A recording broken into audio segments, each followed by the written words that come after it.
اور اوپر نیچے دیکھتے ہوئے بولا، تمہارے تمہارے اپنے تو ہے نہیں، اس لیے مجھے فون کر دیا۔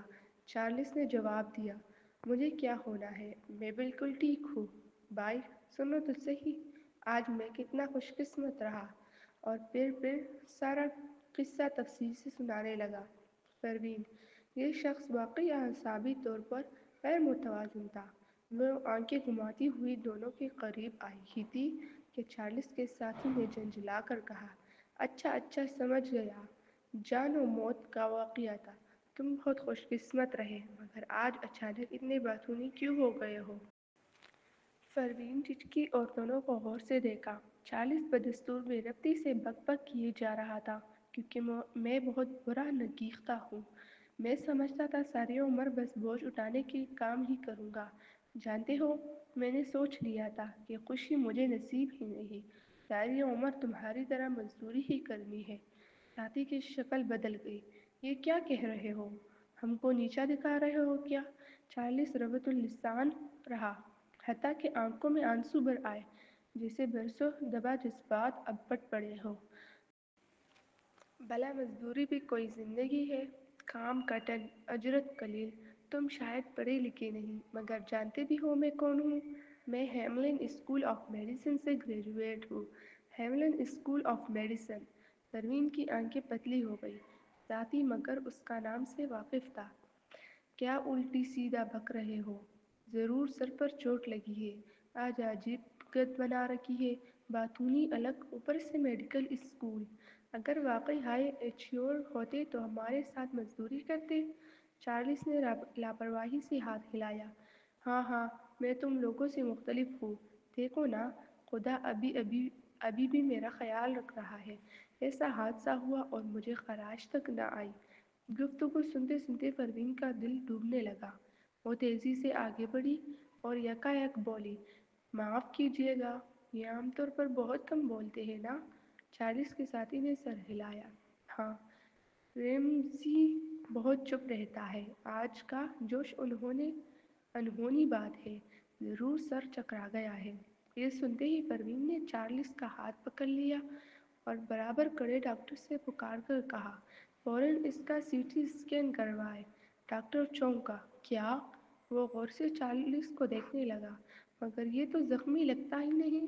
چارلس بھی بولا، میں زخمی نہیں ہوں، مجھے سی ٹی نہیں کرانا، آپ ڈاکٹر ہیں، میرا پیسہ ہتھیانا چاہتی ہے نا؟ پروین سنجیدگی سے سخت لہجے میں کہا، آپ میڈیکل اسکول سے پڑھے ہیں نا؟ تو بتائیں، انٹراسیریبل ہیمریج کی علامت کیا ہوتی ہے؟ دماغی خون ریزی۔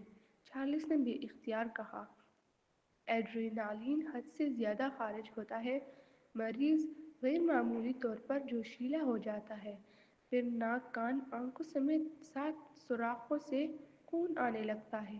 یہ کہتے ہی اسے کچھ سوجا۔ پروین کا چہرہ اور کڑا ہو گیا۔ جی ہاں، اگر شخصیت میں یہ اچانک بڑا بدلاؤ آ گیا ہے تو دماغ کے اندر خون رس رہا ہے۔ اندرونی خون ریزی خطرناک مرحلہ ہوتا ہے، رگیں بند ہو سکتی ہے، جماؤ بن سکتا ہے، جب تک ہاتھ آتا ہے دیر ہو چکی ہوتی ہے۔ پروین نے پہل چارلس کی غیر معمولی حالت کو اس لیے نہ پکڑا کہ وہ اسے پاگل سمجھ بیٹھی تھی۔ ریویریا کی باتوں کے مطابق بھی تو یہی تھا، مگر ساتھی کے بیان سے واضح ہو گیا کہ یہ معمول کا مزاج نہیں۔ تبھی وہ چونکی۔ پاس کھڑے ڈاکٹر نے مگر تیوری چڑھائی، آپ کون ہیں؟ کیوں دماغ کا سی ٹی کرائے؟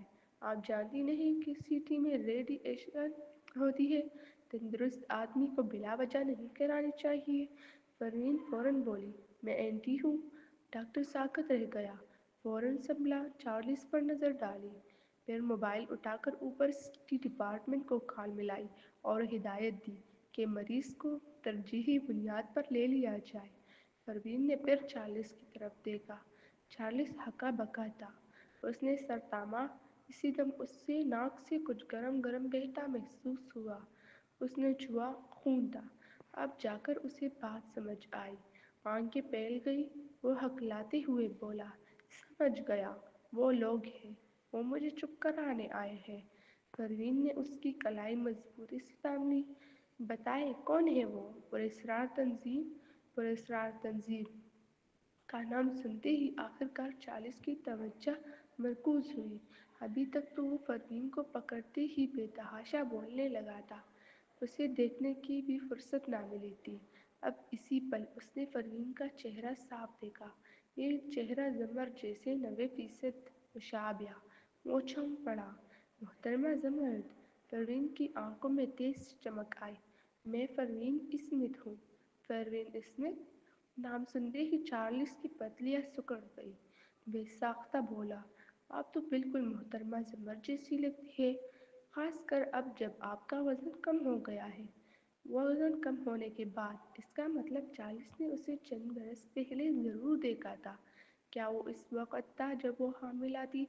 کیا اس کی ماں نے واقعی اس کی حمل کی ترتیب میں اسے شامل کیا تھا؟ خیالات ایک ساتھ امٹنے آئے، مگر پروین نے دیکھا کہ چارلس کی پتلیاں پھیلنے لگیں۔ وقت کم تھا، سارے سوال نہ ہو پاتے۔ اس نے بس ایک سوال چنا، جلدی بتائیں، میں اس وقت جڑوا تھی یا 3 بچوں کی ماں؟ چارلس کی نظریں مدھم ہونے لگیں، جیسے سوچنے کی صلاحیت جواب دے رہی ہو۔ وہ خالی نظروں سے اسے دیکھتا رہا۔ جڑواں یا 3؟